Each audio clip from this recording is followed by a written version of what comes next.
আমি তো বললাম বামফ্রন্টের কথা। তৃণমূল আমাদের যে কাজ করে গেছেন, মুসলিমদের ভোট নিয়ে মুসলিমদের হয়ে প্রচার করে 2011 সালের আগে বলেছিলেন যে ওয়াকফ বোর্ড আজ সিবিআই তদন্ত করা হবে, কিন্তু সেখানে সিবিআই তদন্ত করে আজ কোনো রকমের ওয়াকফ সম্পত্তি উদ্ধার করা হয়নি। এখানে বামফ্রন্টের তৎকালীন স্পিকার ছিলেন হাশিম আব্দুল হালিম, উনি আজ ওয়াকফ সম্পত্তি ভগদখল করছেন, ওনার ছেলে বা উনি করে গেছেন।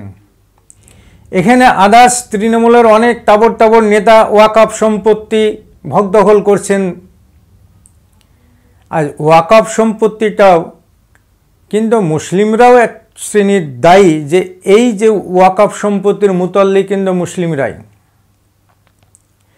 তো সেখানে আজ আমাদের সম্পত্তি এরা তসরুপ করেছেন পার্টিকে ব্যবহার করে, শুধু পশ্চিমবঙ্গে নয় সারা ভারতবর্ষে আজ ওয়াকফ সম্পত্তি লুট করে গেছেন কংগ্রেসের তাবড় নেতা।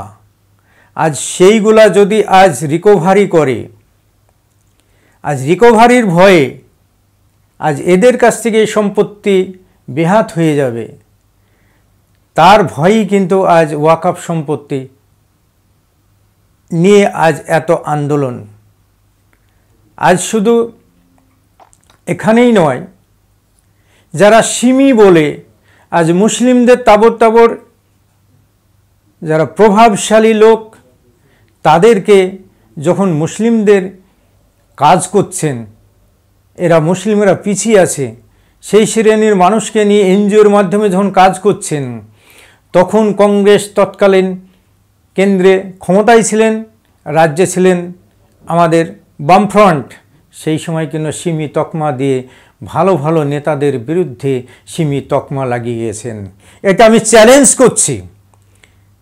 এরা কিন্তু সিমির সঙ্গে যুক্ত ছিলেন না কোনোদিনই, কিন্তু আজ প্রভাবশালী মুসলিমদেরকে সিমি তকমা দিয়ে গেছেন। আমি চ্যালেঞ্জ করে বলছি, এ বামফ্রন্ট এবং কংগ্রেস মিলে, এটা কিন্তু বিজেপি দেয়নি।